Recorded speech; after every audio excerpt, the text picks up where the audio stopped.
कळलं नाही मला मुख्यमंत्र्यांचं विधानसभेतलं भाषण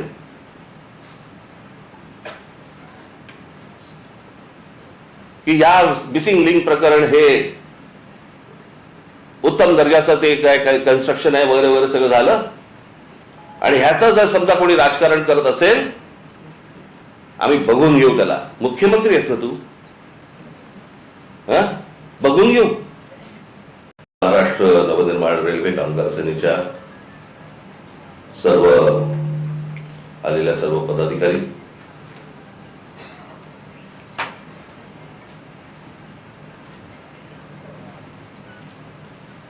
खरं तर तुमचं आमचं नातं हे वेगळ्या प्रकारचं नातं आहे.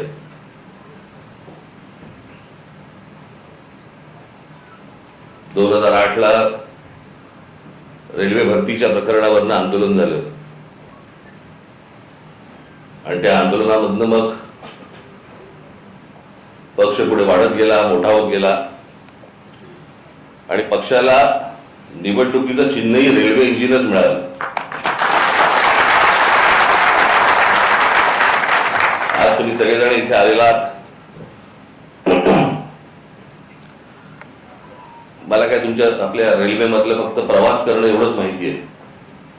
बाकी टेक्निकल मला काही फारसं माहिती नाही, ते तुम्हालाच माहिती आणि यांना माहिती.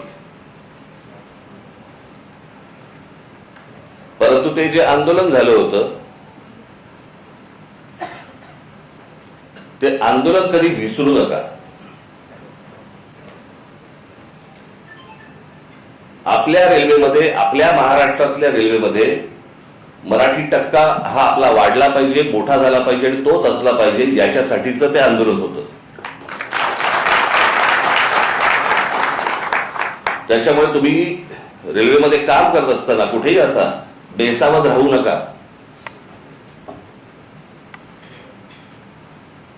त्या सगळ्या आंदोलनामध्ये आपल्या अनेक महाराष्ट्र सैनिकांना, माझ्यावरती जवळपास 110 केसेस पडल्या, मलाही अटक झाली, आपल्या अनेक महाराष्ट्र सैनिकांना अटक झाली, जेलमध्ये होते. हा जरा लाईट कमी कर रे आणि इकडचा वाढव जरा ऑडिटोरियम मधला. नाटक आहे का? हा वाढव जरा, इथला वाढव जरा. हा आणि हा कमी कर माझ्या डोळ्यासमोरचा. हा त्याच्यामुळे तुम्ही कुठे बेसावध राहू नका. त्यावेळेला आठवते तुम्हाला साधा प्रश्न होता तो की महाराष्ट्रामध्ये जर समजा रेल्वे भरती आहे तर त्या रेल्वे भरतीच्या जाहिराती या उत्तर प्रदेश बिहारच्या वर्तमानपत्रात काय येतात, माझ्या महाराष्ट्राच्या वर्तमानपत्रांमध्ये काय येत नाही. आणि तिथून हे सगळं सुरू झालं. आणि मग तुम्हाला आठवत असेल ते हजारो लोक त्यावेळेला तिकडे रेल्वे परीक्षा, त्याच वेळेला कळलं हे आलेत कशासाठी, ही कोण माणसं आहेत, कशासाठी आली आहेत. सगळे रेल्वेचे प्लॅटफॉर्म सगळे भरलेत, झोपलेत सगळेजण, कशासाठी बसलेत, कोण आहेत हे. आणि मग आपले काही महाराष्ट्र सैनिक त्यांना विचारपूस करायला गेले. विचारपूस करायला गेल्यावरती त्यातल्या काही जणांनी आपल्या लोकांना आई बहिणीवरनं शिव्या दिल्या. त्या शिव्यांमधनं सगळं सुरू झालं. आणि तेव्हा कळलं की महाराष्ट्रामध्ये नोकऱ्या आहेत, महाराष्ट्रामधला तरुण, महाराष्ट्रातल्या तरुणी ह्या वणवण फिरतायत नोकरीसाठी आणि महाराष्ट्रातल्या नोकऱ्यांच्या जाहिराती या उत्तर प्रदेश बिहारमध्ये येत आहेत आणि आपल्याला कल्पना नाही.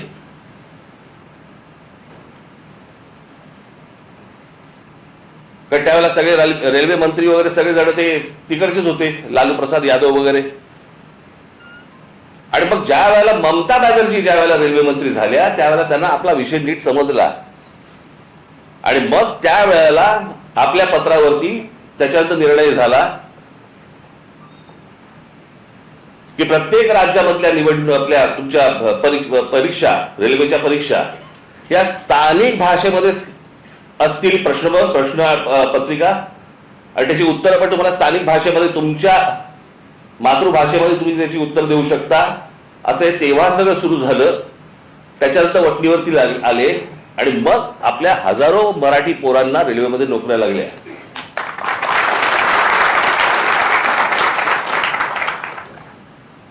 आज त्या सगळ्या गोष्टीला जवळपास 18 वर्ष झाली. पण हे कशासाठी झालं, का झालं, हे तुम्ही विसरता कामा नये. अनेक आपली आंदोलनं झाली.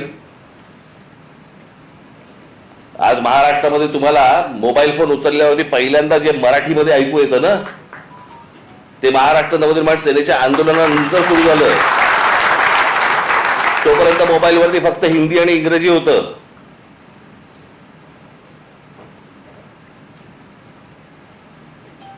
भाषा कुठची वाईट नसते, पण हे आमच्यावरतीच लादायचे सगळे प्रयत्न सुरू होतात महाराष्ट्रावरती. कारण आमची लोक चिडत नाहीत, रागवत नाहीत, बोलत नाहीत, रस्त्यावर उतरत नाहीत, राग व्यक्त करत नाहीत. केला असतं तो मोबाईलवरती करतात.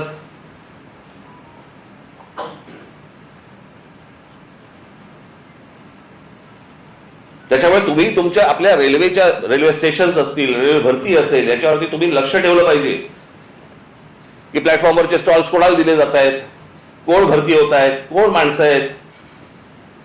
बेसावध राहू नका.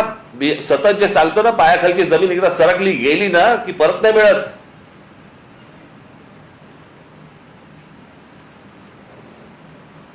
आमच्या सरकारलाच हिंदीचं वावड आपलं त्यांच्याबद्दल आस्था. कालचं त्या ह्यांचं मुख्यमंत्र्यांचं फडणवीसांचं भाषण विधानसभेमधलं,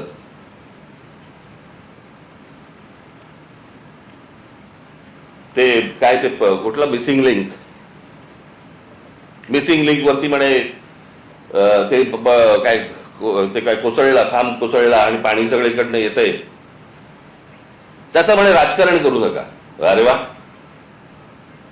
त्याच्यावर बोललं की राजकारण. मग इतकी वर्ष आपण काय करत होतात? दुसऱ्यांच्या सरकार जेव्हा होती दुसऱ्यांची, त्यावेळेला तुम्ही काय करत होतात? त्यावेळेला जी आंदोलनं झाली ते राजकारण नव्हतं. स्वतःच्या अंगाशी आल्यावरती ते राजकारण, विरोधकांचं राजकारण, असं कसं होईल?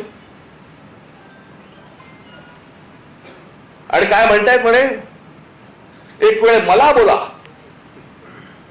पण महाराष्ट्राचा अपमान मी सहन करणार नाही. वा रे वा. लोक त्या मिसिंग लिंक बद्दलच बोलतायत, महाराष्ट्राचा कुठे अपमान करतायत. पण ते काय आहे, सगळं घेऊन जायचं. म्हणजे ते वरपासून खालपर्यंत आता काय सवय लागली आहे. केंद्र सरकारच्या कुठच्या गोष्टींबद्दल बोललं की तुम्ही देशविरोधी. आता केंद्र सरकारची कामं आहेत ती, त्याच्यात देशाचा काय संबंध? आता मिसिंग लिंक बद्दल बोललं तर याच्यात महाराष्ट्राचा अपमान कुठे आला? लोकांनी प्रश्नही विचारायचे, काय झालंय ते? इतके दिवस जे मोबाईल फोनवरनं विरोधकांना जे करत होते ना,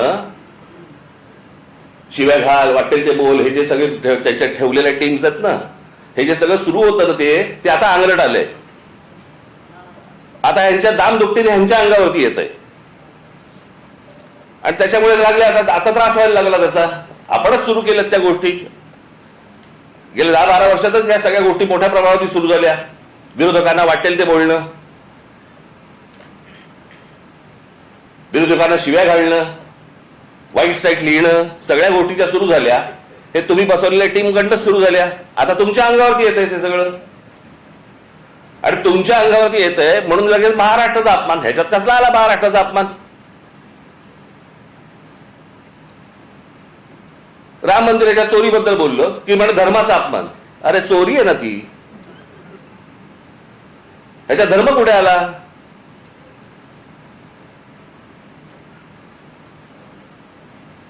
बरं, त्या मंदिराबद्दल आम्हालाही आस्था आहे, प्रत्येक हिंदूला आस्था असेल. तिथे ज्या वेळेला 1400 कोटी रुपये ज्यावेळेला चोरले जातात, काहीही म्हणजे किती पडदा किती असावा यांच्या समोर. म्हणे वक्फ बोर्डामध्ये ज्या वेळेला म्हणे तिकडे चोऱ्या झाल्या त्याच्याबद्दल तुम्ही नाही बोलणार. आम्हाला काय देणं घेणं?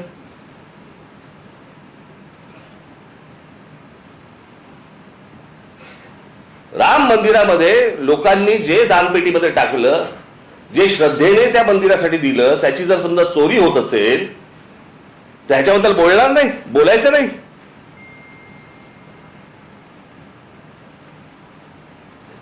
काल ते कोणतरी भोसबळे का कोणतरी आहेत ते म्हणे धर्मविरोधी जी लोक आहेत ते म्हणे पसरवतात. आम्ही धर्मविरोधी? हा देश काय धर्मविरोधी आहे?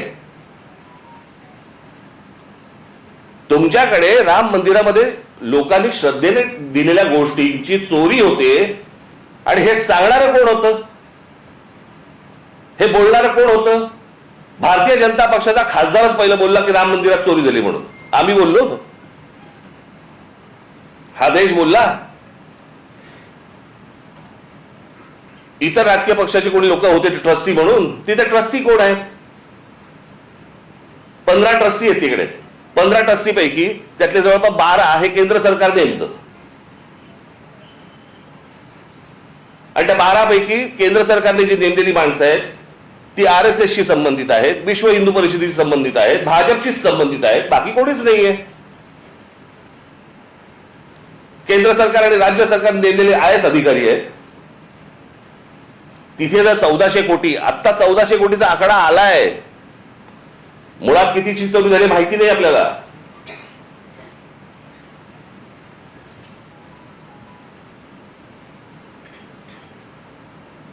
चोरी झाल्यावरती समजा असं पकडा आत्ता दुसऱ्यांचं कोणातरी सरकार असतं आणि राम मंदिरामध्ये चोरी झाली असती, भारतीय जनता पक्षाने काय केलं असतं? RSSने काय केलं असतं? विश्व हिंदू परिषदेने काय केलं असतं?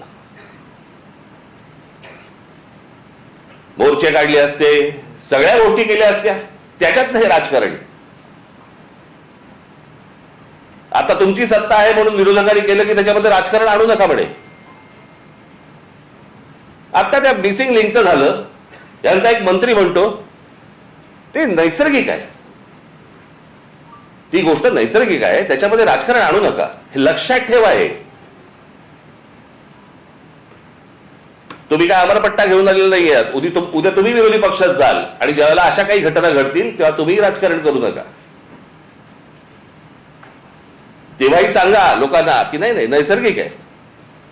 एक झाड पडून काय मुलगा जातो, काय माणूस जातो, एक मुलगा शाळेमधला मुलगा गटारात काय पडतोय, काय नाही म्हणे नैसर्गिक आहे. नैसर्गिक? तुमचं सरकार आहे म्हणून सगळं नैसर्गिक, त्याच्यावर राजकारण करू नका, त्याच्यावर कोणी बोलायचं नाही. दुसऱ्या पक्षांची सरकार असली की हे यांचं राजकारण सुरू करणार, हा कुठचा प्रकार? त्या मिसिंग लिंकचं बाबा तिथे नशीब माणसं नाही मेली.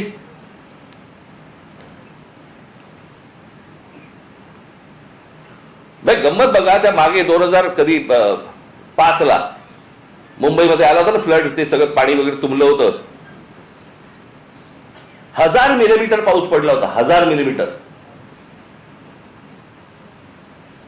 काही 2-3 तासाच्या अंतरात त्याला मुंबईची ही हालत झाली होती. 1000 मिलीमीटर. आणि आता 300-350 मिलीमीटर पाऊस पडलाय. मुंबई तशीच तुंबलेलीच.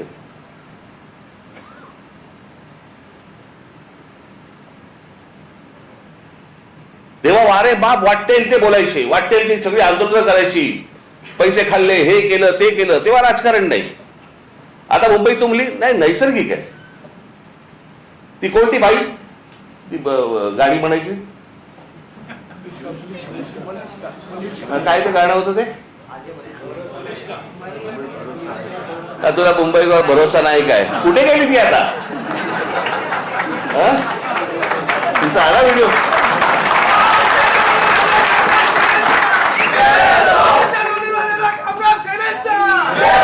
नवीन व्हिडिओ आहे का? जुनाच टाकलाय? नवीन केला असेल तर चांगलं आहे, कोणाला वाहिलेली नाही ती. पण जेव्हा तेव्हा गात होती तेव्हा सुख घेतलं. आता दुसरे जेव्हा बोलायला लागले त्यावेळेला त्रास व्हायला लागला. आता मला दुसरं कळलं नाही. मला मुख्यमंत्र्यांचं विधानसभेतलं भाषण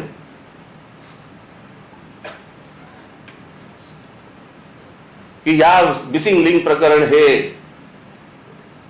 उत्तम दर्जाचं ते काय कन्स्ट्रक्शन आहे वगैरे वगैरे सगळं झालं आणि ह्याचं जर समजा कोणी राजकारण करत असेल आम्ही बघून घेऊ त्याला. मुख्यमंत्री आहेस ना तू? बघून घेऊ. बरं झालं ते झालं. पुढे वाक्य संपल्या हिंदीतून सुरू झाले. मिसिंग लिंक के बारे में अगर कोई राजनीति करे. कोणासाठी हिंदी बोललात? समोरचे आमदार मराठी, महाराष्ट्राची विधानसभा, महाराष्ट्राच्या विधानसभेमध्ये आमचा मुख्यमंत्री, महाराष्ट्राचा मुख्यमंत्री हिंदीत बोलतो. कशासाठी? कोणाला सांगायचं होतं? कदाचित आपल्याच पक्षातल्या वरच्या लोकांना सांगायचं असेल, बघून घेईन.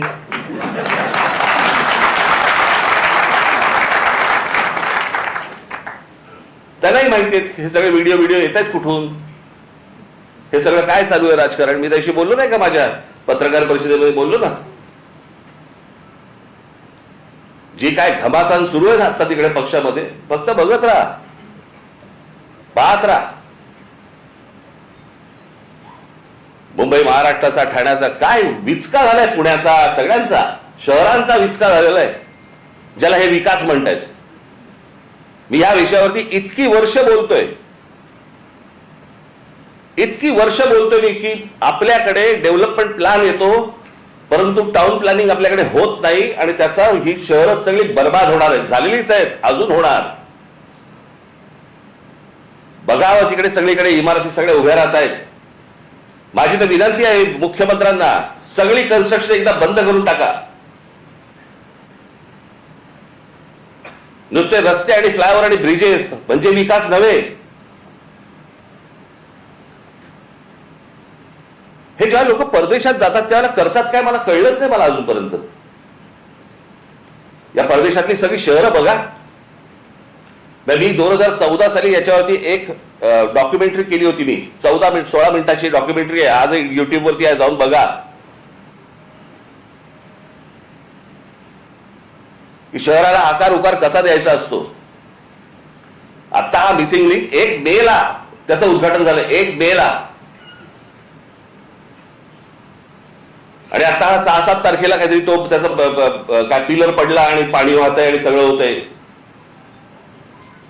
जुलैमध्ये, मे, जून, जुलै अजून पूर्ण पण नाही झाला. 60-65 दिवसामध्ये तुमचा नवीन बांधलेला टनेल गळायला लागतो, पिलर पडतात. आणि काहीतरी ते त्यांनी सांगितलं, काहीतरी मी कुठे काय आणले करते ते तुला दिलं होतं मी लिहायला. कॅनडामधनं आम्ही त्याचा रिसर्च केलाय आणि मग त्यांनी त्याचं डिझाईन केलंय. मग इंडोनेशियामधनं आम्ही पाईप हे आणलेत, मग जर्मनीमधनं हे केलंय, अजून काहीतरी केलंय. आणि मग भारतीय कॉन्ट्रॅक्टरने तो टनेल बनवलाय.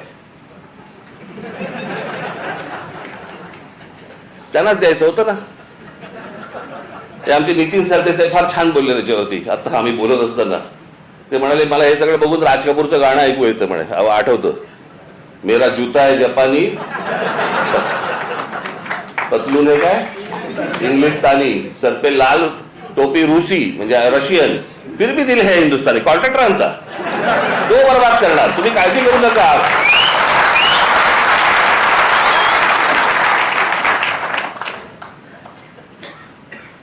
या मध्यंतरी कंत्राटदारांचे व्हिडिओ आले होते. कंत्राटदार सांगतायत आपल्या महाराष्ट्रामधली मराठी मुलं मुली जे नव्याने कंत्राटदार झालेत त्यांना किती म्हणे, तर जे कंत्राट मिळतं त्यातलं जवळपास 56% पैसे द्यावे लागतात म्हणे, वाटावे लागतात, चारावे लागतात. 56%. ज्याच्यासाठी काम काढलंय ते काम त्यांनी 44% करायचं. तुम्हाला असेच रस्ते मिळणार, असेच खड्डे मिळणार.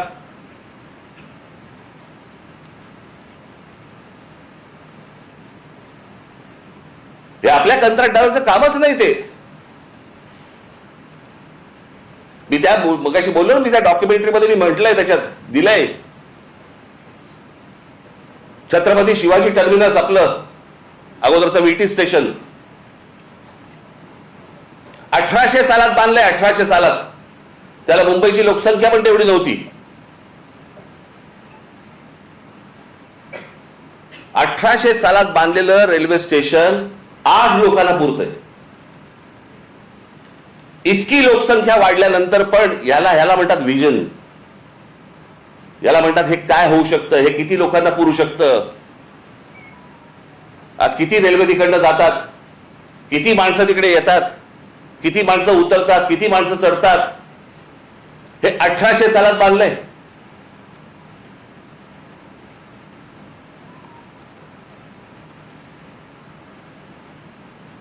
अमेरिकेमधली एम्पायर स्टेट बिल्डिंग, किती उदाहरणं द्यायची हो जगामधली तुम्हाला. एम्पायर स्टेट बिल्डिंग जाऊन बघा, पाहिली नसेल तर तुमची ह्याच्यावरती जा, इंटरनेटवरती जा आणि बघा. ती एम्पायर स्टेट बिल्डिंग ती पण तेव्हाच 1933 साली बांधली. किती वर्ष लागली असतील. ती साधारणपणे 110 मजली उंच आहे, 110 मजली. म्हणजे आता हा हॉल आहे ना, या हॉलच्या चौपट असेल, चौपट 5 पट असेल उंच, 5 पट 6 पट असेल जास्ती, एवढा त्याचा फ्लोअर आहे. 110 मजली उंच आहे ती. किती वर्ष लागली असतील त्याला ती इमारत बांधायला. त्या इमारतीमध्ये खाली ग्राउंड फ्लोअरला बेसमेंटमध्ये एक बॉम्बस्फोट झालाय.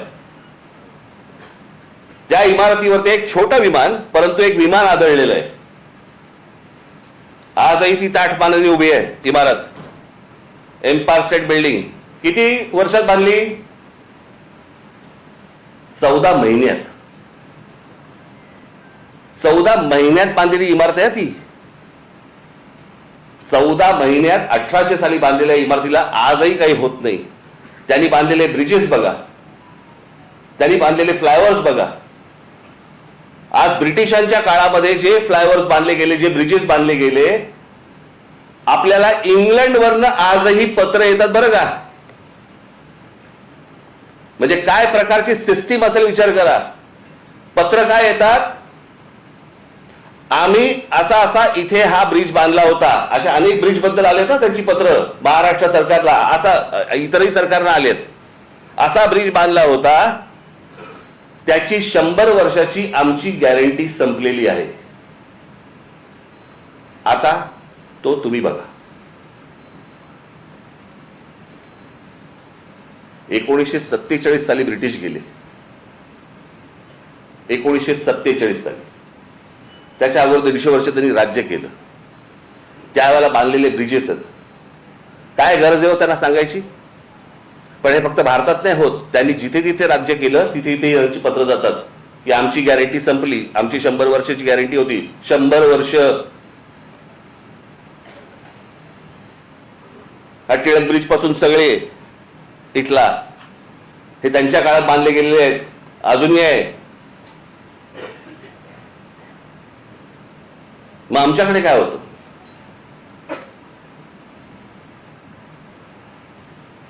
आमच्या रस्त्याला काय खड्डे पडतात. बरं, ज्यांनी रस्ते बांधायचे ते आमचे नितीन गडकरी, ट्रान्सपोर्ट मिनिस्टर. पेट्रोलमध्ये इथेनॉल घातलं पाहिजे, मग ती गाडी कशी चालेल. आणि अरे पेट्रोलियम मंत्री बोलेल ना त्याच्यावरती. पेट्रोलियम मंत्री ब्र काढत नाही त्याच्याबद्दल, इथेनॉल बद्दल आणि पेट्रोल बद्दल. ट्रान्सपोर्ट मिनिस्टर ते ह्याच्यावरती प्रवचन देत आहेत. काय बोलायचं. मग कोणाचं काम कोण करतंय, काय चाललंय देशामध्ये, काही थांगपत्ताच नाही. आणि सगळे निगरगट्ट झालेले आहेत. परवा दिवशी मी एका पत्रकाराला बोललो, म्हटलं चायला म्हटलं असं झालेलं आहे, म्हटलं सरकारला परसाकडे साफ होते, आपणच कुंथत बसलोय. आपल्यालाच त्या सगळ्या गोष्टींचं वाईट वाटतं. हे काय चाललंय. झाडाच्या झाडं काढली जात आहेत, जंगलाच्या जंगलं उद्ध्वस्त होत आहेत. लोकांना राग येत नाही. लोक राग व्यक्त करत नाहीत. व्यक्त करायचं साधन मिळालंय मोबाईल फोन, त्याच्यावरती काहीतरी टाकलं, माझा राग व्यक्त झाला. तो राग मतदानामध्ये पण दिसत नाही. नेमकं हवंय काय आपल्याला. आपण नेमकं पुढच्या पिढ्यांसाठी आपण काय घडवून ठेवणार आहोत, काय करून ठेवणार आहोत. मला कोणाची सत्ता आहे कोणाची सत्ता नाही, मला ह्याच्याची कर्तव्य नाहीये. आज भारतीय जनता पक्षाची सरकार आहे, चांगलं काम करावं. वाईट केलं बोलणार आम्ही, परंतु सगळेजण मस्तीत आहेत. त्यांच्या देशीचा एक आमदार, त्याला विचारलं काय चाललंय, म्हणे काल म्हणे झाड पडलं ना ते, त्याच्यात एक माणूस गेला, ते त्याच्यावरती चर्चा झाली. आज तो ते गटारातला तो मुलगा पडला, त्याच्यावरती चर्चा झाली आणि हसतायत. भावना शून्य. आणि भावना शून्य एवढ्यासाठीच कारण तुम्हाला किंमत नाही.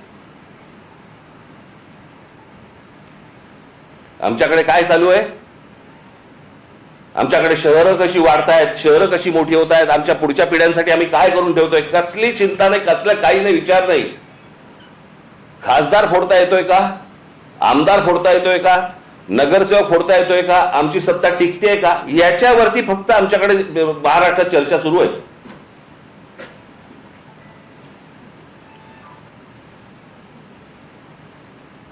आता काय 3 वर्ष निवडणुका नाहीत, लोक म्हणणार मग आता काय आम्ही चिडून तरी काय मतदान कुठे. अरे मतदानाची ज्याला वेळ येते ना, त्याला अगोदरच साचलेल्या गोष्टींचा विचार करायचा असतो. चांगलं काय आणि वाईट काय या गोष्टींवरती तुमचं मतदान झालं पाहिजे. उद्या राज ठाकरे जर समजा चुकत असेल, तुम्ही बोललं पाहिजे. इतर पक्ष जर चुकत असतील, बोललं पाहिजे. लोकशाही कशाला म्हणतात ना, ती लोकशाही जर जिवंत ठेवायची असेल ना, मी मागे पण एकदा उदाहरण दिलं होतं, आज मुद्दामून परत देतो उदाहरण तुम्हाला. ज्यावेळेला दुसरं महायुद्ध ज्यावेळेला संपलं ना, ते संपल्यानंतर सगळी वाहवा झाली. इंग्लंडची वाहवा झाली, विन्स्टन चर्चिलची वाहवा झाली. विन्स्टन चर्चिलचं ते एक फेमस त्याची ती मुद्रा होती हाताची, वी फॉर विक्टरी. त्याच्यामध्ये फक्त वी फॉर विक्टरी नव्हतं, वी फॉर विन्स्टन पण होतं, विन्स्टन चर्चिल.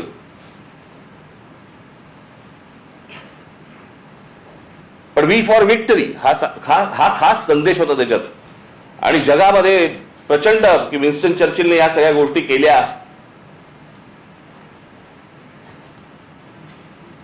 8 महिन्यांनी निवडणुका झाल्या आणि 8 महिन्यांनी निवडणुका झाल्यानंतर विन्स्टन चर्चिल आणि त्यांचा पक्ष हरला. इंग्लंडमध्ये विन्स्टन चर्चिल आणि त्यांचा पक्ष हरला.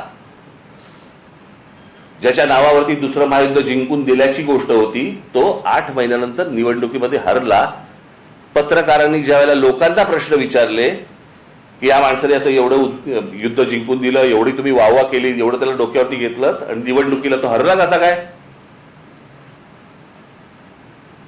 सरसकट लोकांनी दिलेलं उत्तर होतं, युद्ध काळामध्ये तो योग्य होता, शांततेच्या काळात नाही. हे समजायला अक्कल लागते. याला समजायला, याला लोकशाही म्हणतात. चांगल्या गोष्टींसाठी काय असू शकतं, वाईट गोष्टींसाठी काय असू शकतं, चांगल्या गोष्टीत कोण काम करू शकतं, हे समजणारा समाज लागतो. मी नेहमी सांगतो ना की नुसतं शिक्षण घेऊन उपयोगाचा नसतो, शिक्षित असून उपयोगाचा नाही, माणूस सुज्ञ असावा लागतो.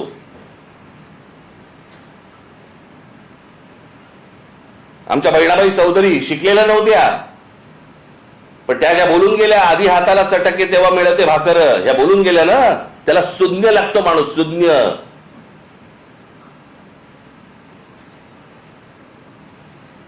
आणि ज्या देशामधला समाज सुज्ञ असतो त्या देशामध्येच प्रगती घडते. काय योग्य काय अयोग्य हे कळणं, नाही तर आम्ही आपल्या सकाळी उठायचं, कामावर जायचं, तेही जातात कामावर. जगामधला प्रत्येक माणूस कामावर जातो, पण विचार करतो. आपण जर या गोष्टींचा विचार नाही केला, कसं होणार मला जरा सांगा.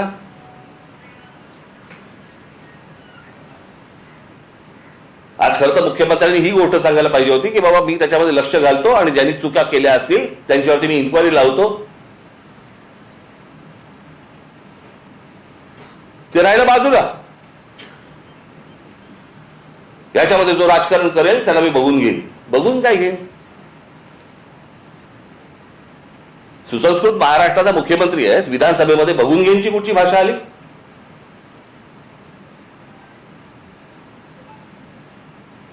पण हे सगळं सुरू होतं. खासदार सांगतो, एक खासदार सांगतो मी बॉम्ब टाकीन,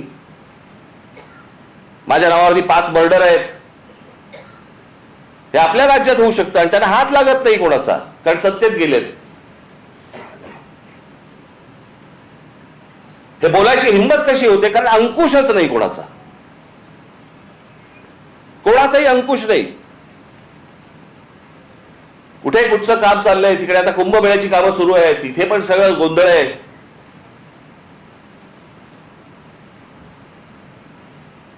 हे जे काय महाराष्ट्रामध्ये चालू आहे बाबांनो, तुम्ही लक्ष ठेवलं पाहिजे, तुम्ही बोललं पाहिजे. बाकीच्या ठिकाणचं तर सोडून द्या, परंतु रेल्वेमध्ये तुम्ही लक्ष दिलं पाहिजे, लक्ष ठेवलं पाहिजे. रोज रेल्वे जाते आणि येते, एवढंच लक्ष ठेवण्यासारखं नाहीये. तिथे कोण घुसतायत इथे लक्ष ठेवणं गरजेचं आहे.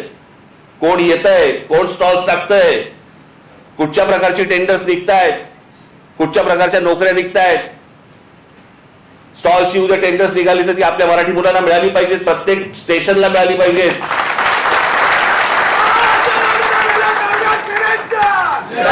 याच्यावर तुमचं बारीक लक्ष पाहिजे. ते जर बारीक लक्ष नसेल तर कसले काय चाटायचे वर्धापन दिन, काय करायचे वर्धापन दिन?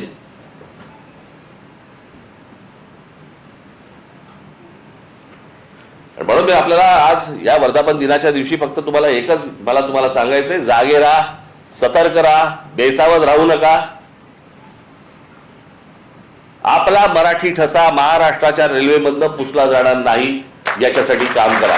धन्यवाद. जय हिंद, जय महाराष्ट्र.